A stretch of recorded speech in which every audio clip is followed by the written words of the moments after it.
오래된 노래 중에 최희준의 하숙생이라는 노래가 있습니다. 어떻게 시작되어져요?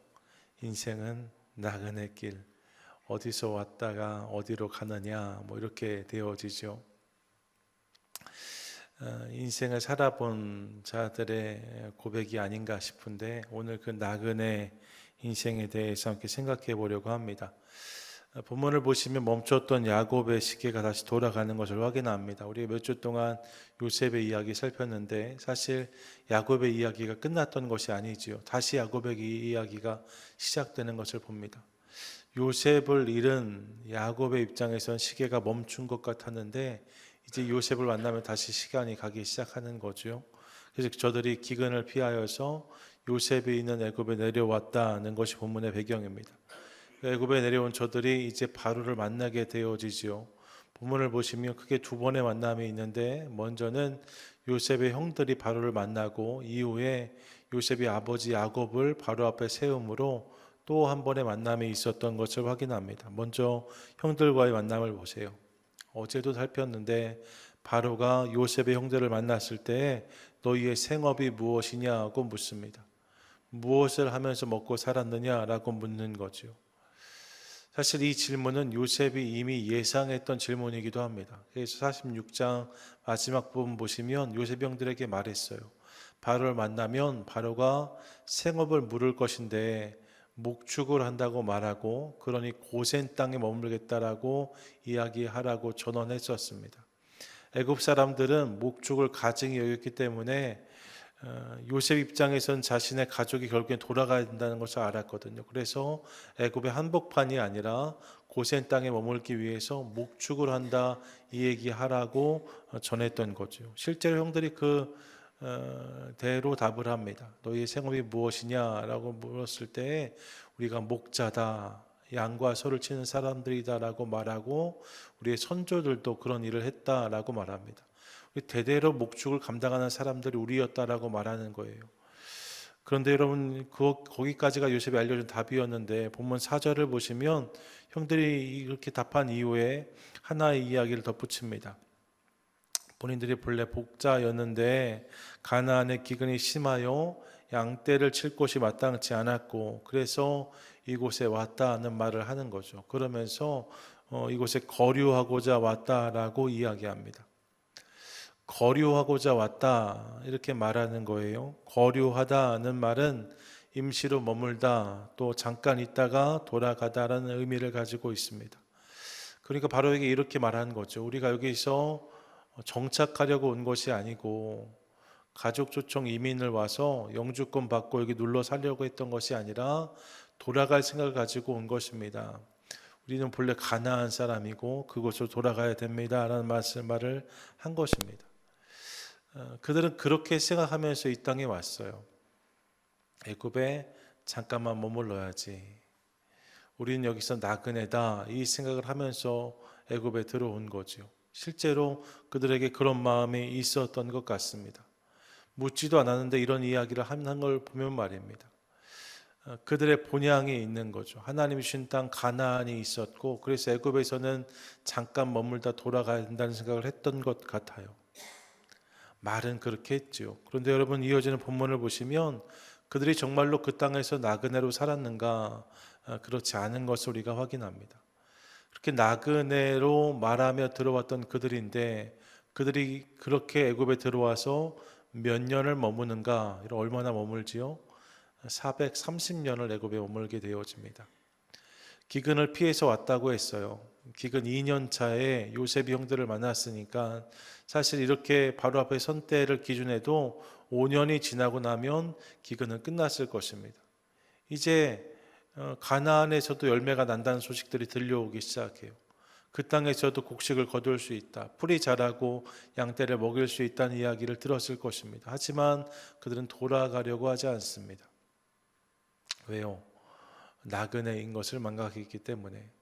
거류하려고 온 것이 아니라 거주하기 위해서 이제 저들의 마음이 바뀌었기 때문에 그래서 애굽에서 430년을 머무는 그들의 모습을 보는 거죠. 나그네라고 말했지만 사실 저들은 나그네가 아니라 거주민으로 그 땅에 살기를 원했다는 거예요. 이유가 있죠. 애굽이 훨씬 좋은 땅처럼 보였기 때문일 것입니다. 예, 물도 많고 곡식도 많은 그 땅, 풍요의 땅이 그들에게 좋아 보였던 것 같아요. 그래서 우리에게 주어진 본향은 다른 곳에 있지만 이곳에서 사는 것도 나쁘지 않겠다 생각했던 거죠. 그렇게 애굽에 430년을 머뭅니다. 그런데 여러분, 애굽이 정말로 그들에게 좋은 땅이었을까? 실은 그렇지 않다는 걸 우리가 알지요. 그래서 처음 그 땅에 들어갔을 때는 그렇게 풍요의 땅인 것처럼 보였지만 430년이 지난 다음에 그 땅은 이스라엘 백성들, 야곱의 자녀들을 삼키는 땅이 된 것을 우리가 확인합니다. 430년이 지난 다음에 그들은 그 땅의 노예, 종이 되었다라고 말해요. 출애굽기 1장 보시면 그렇게 종살이하고 있는 저들을 봅니다. 저들이 강해지는 것을 바로가 원치 않습니다. 그래서 심지어 태어난 아이들 중에 아들은 다 죽이란 명령을 내리잖아요. 그렇게 아이를 낳자마자 잃어야 되는 처지가 저들의 상황이었다라고 성경은 말합니다. 예, 애굽이 돌변한 거예요. 애굽이 그들에게 결코 행복의 땅이 아니었음을 확인합니다. 그들을 품고 살리는 땅이 아니라 결국엔 그들을 죽이는 땅이 애굽이었던 거죠. 그들의 본향이 아니었기 때문에 그렇습니다. 우리 가운데도 이런 착각과 모습이 있을 수 있겠다 생각합니다. 인생을 살다 보면 우리가 있어야 될 곳이 분명히 있음에도 불구하고 잠깐 애굽에 머물러야겠다는 마음이 있을 수 있어요. 우리 가운데 기쁨을 주고 쾌락을 주는 곳들에 마음을 두고 그곳 잠깐 머무는 모습들이 있을 수 있습니다. 거기에 가면 재미가 있고 거기에 가면 즐거움이 있고 거기에 가면 더 큰 만족을 누릴 수 있을 것 같은 착각이 우리 가운데 있을 수 있습니다. 하지만 여러분 그렇지 않은 거죠. 그 모든 것들은 우리 인생을 삼키는 원수와 같은 것입니다. 세상이 주는 즐거움과 기쁨이 우리 인생을 영원히 행복하게 하는가? 여러분 그렇지 않아요. 그런 것들을 따라갔다가 오히려 후회하고 실망하고 좌절하고 포기하는 경우를 볼 때가 많이 있습니다. 이런 저런 것들을 쫓아서 그것이 나에게 만족을 준다고 따라가지만 결국 그 끝에서는 쓴 웃음을 짓는 모습을 만날 때가 있다는 거죠. 그게 우리의 인생인 거예요.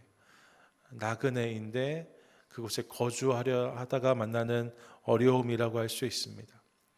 요셉의 형들이 오늘 그런 모습을 보여주는 거죠. 나그네였지만 거주민인 양 그 땅에 살았던 자들, 결국 그들의 결국은 후회였음을 확인합니다. 그런 사람들이 있었대요. 근데 반대로 두 번째 우리가 만나는 인생이 있습니다. 그것은 거주민인 것으로 알고 인생을 살았지만 결국 인생의 결론에서 나그네임을 깨달은 사람입니다. 그가 누구냐? 여러분 그가 야곱이에요. 오늘 본문을 보시면 두 번째 이제 야곱이 바로 앞에 서게 되지요. 바로가 또 묻습니다. 당신의 나이가 어떻게 됩니까? 한국 사람이었던 것 같아요. 한국 사람들 꼭 나이를 묻잖아요. 나이가 어떻게 되십니까? 야곱이 자신의 나이를 130이라고 소개합니다. 나 얼마 살지 못했다라고 말하면 130이다라고 말하면서 험악한 세월을 보냈다라고 자신의 인생을 회고해요. 험악해진 이유가 있죠. 야곱이 욕심을 부렸기 때문입니다. 야곱은 성경에 나오는 그 누구보다도 자신의 삶에 대한 애착이 컸던 사람이다라고 말씀드릴 수 있습니다. 야곱만큼 삶에 애착이 컸던 사람이 없어요. 그래서 자신의 인생의 주인이 자신이다라고 외치며 어떻게 해서든지 그 인생의 복을 쌓기를 원했던 사람, 악착같이 주변 것들을 붙잡고 움켜줘서 내 것을 채우려고 했던 사람이 야곱이라고 할 수 있습니다. 심지어 그가 팥죽 한 그릇을 형에게 내어주면서도 형의 장자권을 요구하잖아요. 결론 아버지를 속이면서 형에게 갈 축복을 가로채잖아요. 라반의 집에서도 이런저런 일들 속에서 자신의 소유를 충분히 챙긴 다음에 결국 인사도 하지 않고 떠나는 그의 모습을 확인합니다. 그의 인생에 흐르는 실은 강력한 욕심이 있었던 거예요. 내 인생을 잘 채우고 싶은, 이 땅에서 마치 영원히 살 것처럼 내 인생의 모든 것들을 내가 움켜 주어야만 내가 살 수 있다는 생각이 그에게 있었던 거죠. 심지어 야복 강가에서 하나님과 겨루었을 때도 놓아주지 않잖아요. 그리고 나서 말하는 것이 나에게 복을 빌어 달라고 말합니다. 나에게 복을 주십시오. 그래 당신을 놓아주겠습니다. 말하는 야곱의 모습을 보는 거예요. 악착같이 자신의 삶에 대한 애착을 보였던 사람 야곱이라고 할 수 있습니다. 야곱은 자신의 인생을 나그네라고 생각하지 않았어요. 평생을 거주민으로 주인으로 살았던 사람이 야곱이라고 할 수 있습니다. 그 땅에서 영원히 살 것처럼 하면서 모든 것을 움켜줬던 사람 야곱이 양보하지 못해요. 용서하지 못해요. 이해하지 못해요. 모든 걸 움켜주고 내어주지 않는 사람 야곱이었다라고 말할 수 있습니다. 그런데 그런 야곱이 오늘 본문을 보시면 인생을 무엇이라고 말하고 있는가? 인생의 거의 막바지 자리인데 그가 인생을 회고하면서 자신의 인생을 나그네 길이라고 고백하고 있습니다. 내 나그네 길이 130년이다라고 말해요. 주인인 줄 알고 살았는데 거주민인 줄 알고 살았는데 자신의 인생이 나그네였다는 거예요. 자신의 인생에 대해서만 그렇게 말하는 것이 아닙니다. 내 모든 선조도 그들의 나그네 길을 갔다라고 말합니다. 야곱이 깨달은 거죠. 모든 인생의 실체가 나그네라는 것을 알았다는 거예요. 이 땅에서 영원히 사는 것이 아니라 이 땅은 지나가는 과정이라는 것을 깨달은 거죠. 그래서 야곱이 고백합니다. 나그네 길이라고. 나의 인생이 나그네 길이라고 고백하는 그의 이야기를 듣는 거예요. 내 인생이 나그네 길입니다. 말하는 야곱의 고백 속에서 우리는 인생의 진정한 본질을 확인합니다. 욕심을 부리면서 움켜쥐는 삶을 살려고 애를 썼지만 사실 인생의 결국은 나그네였다는 거예요. 야곱이 이것을 깨달은 거죠. 내가 움켜줄 수 있는 것은 하나도 없는 거예요. 때가 돼서 하나님 부르시면 떠나야 되는 것이, 그것이 일찍이든 늦게든 상관없습니다. 그분이 부르시면 떠나야 되는 것이 인생인 것을 알게 된 거죠. 저는 이 야곱의 고백이 지혜라고 생각합니다. 나그네인 줄 알았다가 거주민으로 착각하면 애굽에서 430년을 머무는 인생을 살게 되어지지만 결국 후회하고 땅을 치는 인생을 살 수밖에 없지만 평생을 인생의 주인인 것처럼 살았던 야곱의 모습은 달랐다 합니다. 야곱은 주인인 줄 알고 살았지만 나그네임을 깨달았어요. 그리고 자신의 인생이 나그네임을 고백합니다. 뿐만 아니라 저가 지금 애굽에 들어갔음에도 불구하고 아들이 애굽의 총리가 되었어요. 모든 것을 누리고 또 이렇게 소유할 수 있는 자리에 있었음에도 불구하고 49장의 끝자락을 보면 야곱의 유언이 등장하는데 야곱이 자신을 가나안에 묻어달라고 말합니다. 나의 본향이 애굽이 아닌 것을 안 거예요. 내가 이 땅에서 계속 머무는 것이 아닌 것을 안 거죠. 내가 있어야 할 곳이 따로 있다. 하나님이 나에게 허락하신 것이 따로 있다는 것을 야곱이 알았답니다. 그래서 본향을 사모하고 있는 야곱의 모습을 보게 되어져요. 이게 야곱의 지혜인 거죠. 인생이 나그네구나 하는 것을 알았다는 거예요. 그래서 그가 바로 앞에 그렇게 고백하고 나아가는 모습을 깨닫습니다. 여러분 인생은 기본적으로 나그네 길입니다. 이 땅에서 영원히 살 수 있는 사람은 하나도 없습니다. 모두가 다 지나가는 거죠. 그 누구도 이 땅에서 처음부터 마지막까지 있었던 사람은 없어요. 오직 하나님 한 분뿐이십니다. 그래서 그분이 이 세상의 주인이신 거예요. 우리는 다 나그네일 뿐입니다. 지나가는 거예요. 있다 가는 거예요. 거류하는 거예요. 머물다 사라지는 거죠. 그러므로 사랑하는 여러분, 이 사실을 기억하며 우리가 이 땅에 영원히 머물지 않는다는 사실을 기억하므로 우리가 결국 머물러야 될 영원한 나라를 바라보는 저와 여러분 우리 모두가 될 수 있기를 간절히 소망합니다. 이 땅에서 영원히 머물지 않는다는 이야기는 내가 영원히 머물 곳이 따로 있다는 이야기이기도 합니다. 앞서 최희준의 노래 하숙생에서 인생은 나그네 길 어디서 왔다가 어디로 가는가라고 말했는데 사실 여러분 나그네는 어디서 왔다가 어디로 가는지를 전혀 모르는 사람이라고 말할 수 없습니다. 오히려 어디로 가야 될지를 알기 때문에 이 땅에 머물지 않는 사람, 한 곳에 정주하지 않는 사람, 그들이 나그네라고 할 수 있습니다. 이 땅의 성도들이 그렇죠. 우리는 우리의 본향이 따로 있다는 것을 믿는 사람들입니다. 이 땅의 나라가 영원한 나라가 아니고 하나님 나라, 그 나라를 소망하며 그곳이 우리의 본향임을 고백함으로 이 땅에 소망을 두지 않고 하나님 나라를 바라보는 사람들, 그게 저와 여러분 우리 모두인 거죠. 그런 맥락에서 사랑하는 여러분, 날마다 본향을 바라보며 이 땅에서 신실한 나그네의 삶을 살아가는 저와 여러분 우리 모두가 되시기를 축복합니다. 아멘. 그리고 여러분, 야곱이 이런 고백을 드렸더니 이제 야곱의 삶 가운데 보여지는 변화가 있는 것을 확인합니다. 그게 무엇인가? 이 야곱이 바로를 축복했다는 본문을 보게 되어지는 거예요. 야곱이 바로를 축복했다라고 말합니다. 상상해 보세요.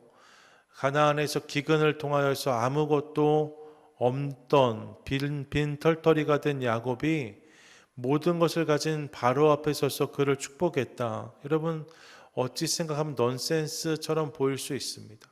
무언가 어색해요. 나그네인 야곱이 바로를 축복했다. 사실 좀 어색한 부분이죠. 그런데 여러분, 이 본문에서 정말 놀라운 부분은 무엇인가? 야곱이 누군가를 축복했다는 그 사실 자체가 참으로 놀라운 것입니다. 왜냐? 야곱은 지금까지 한 번도 누군가를 축복한 적이 없었기 때문입니다. 요셉이 꿈의 사람이라면, 또 형통의 사람이라면 야곱은 욕심과 복의 사람이라고 할 수 있습니다. 요셉의 인생에 꿈의 이야기가 많이 등장하는 것처럼 야곱의 인생에는 복과 관련된 이야기가 참 많이 등장합니다. 그런데 그 복의 방향성이 야곱의 인생에서 언제나 야곱을 향합니다.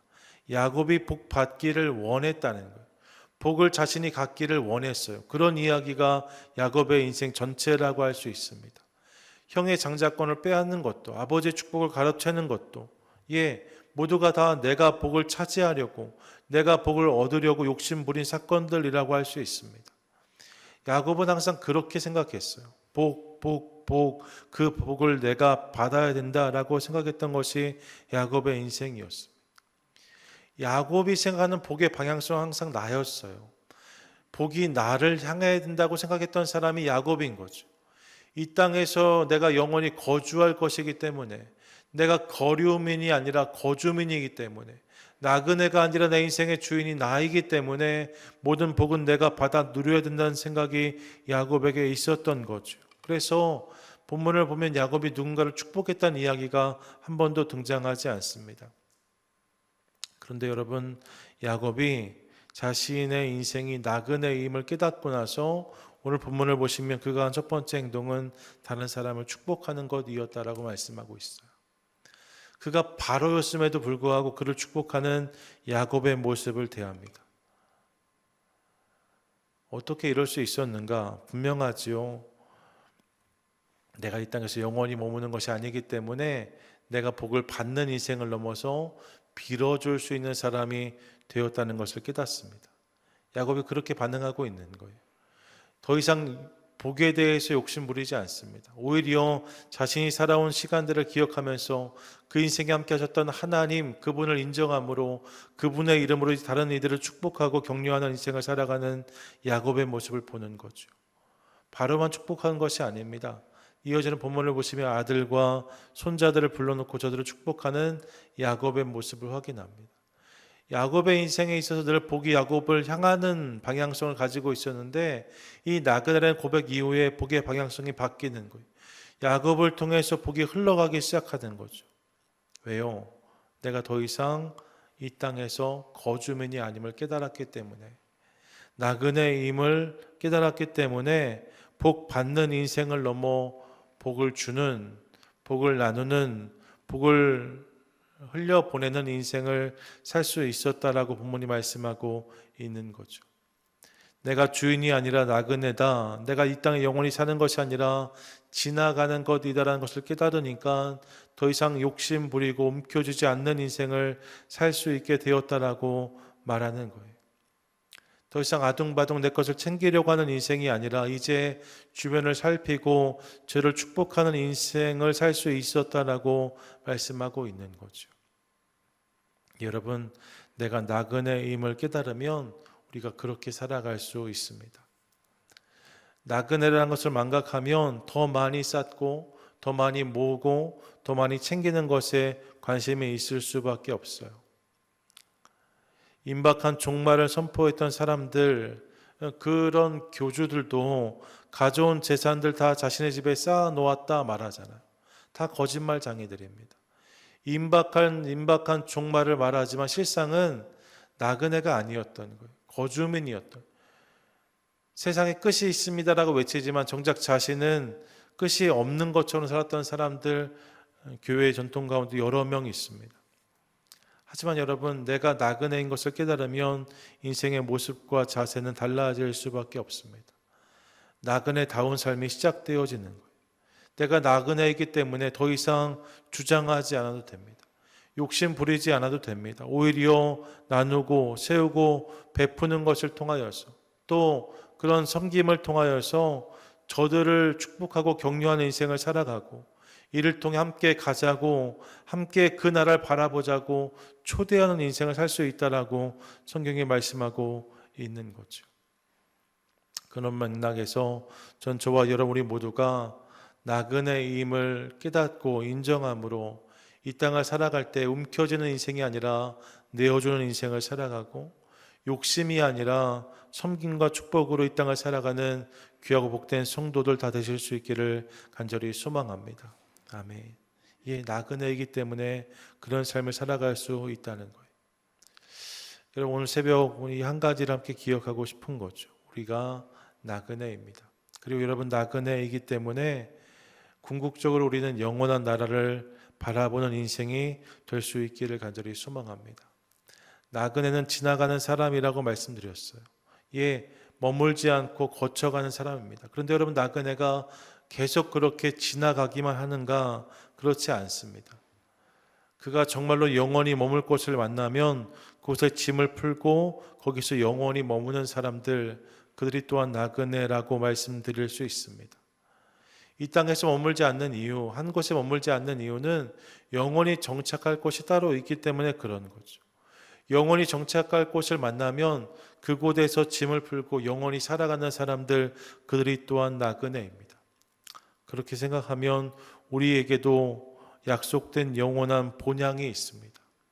이 땅에서 우리가 지나가는 인생을 살아가지만 더 이상 지나가지 않고 영원히 머물러야 될 나라가 우리 가운데 있다라고 성경은 말씀합니다. 그 나라가 천국 하나님 나라이죠. 그 나라를 바라보면서 이 땅에 욕심을 부리지 않는 사람들, 그들이 나그네인 거예요. 그런 맥락에 저와 여러분의 삶 가운데 이런 모습이 있게 되기를 간절히 소망합니다. 날마다 본향을 사모하고 하나님 나라를 기억하고 바라보는 저와 여러분 될 수 있기를 간절히 원하고, 그리고 그 나라가 내가 영원히 머물 나라인 것을 기억함으로 이 땅에서 주인 노릇을 거절하고 복을 움켜쥐는 것이 아니라 흘려보내며 날마다 하나님 아버지를 찬양하는 인생을 살아가는 저와 여러분, 우리 모두가 될 수 있기를 간절히 원합니다.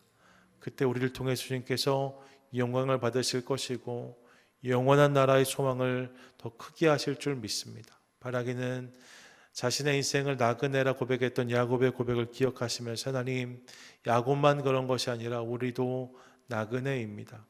그렇기에 이 땅에서 많은 욕심을 쌓아가고 주인임을 주장하는 것이 아니라 하나님 나라를 바라봄으로 날마다 그렇게 본향을 사모하며 축복하는 인생을 살게 해주시옵소서.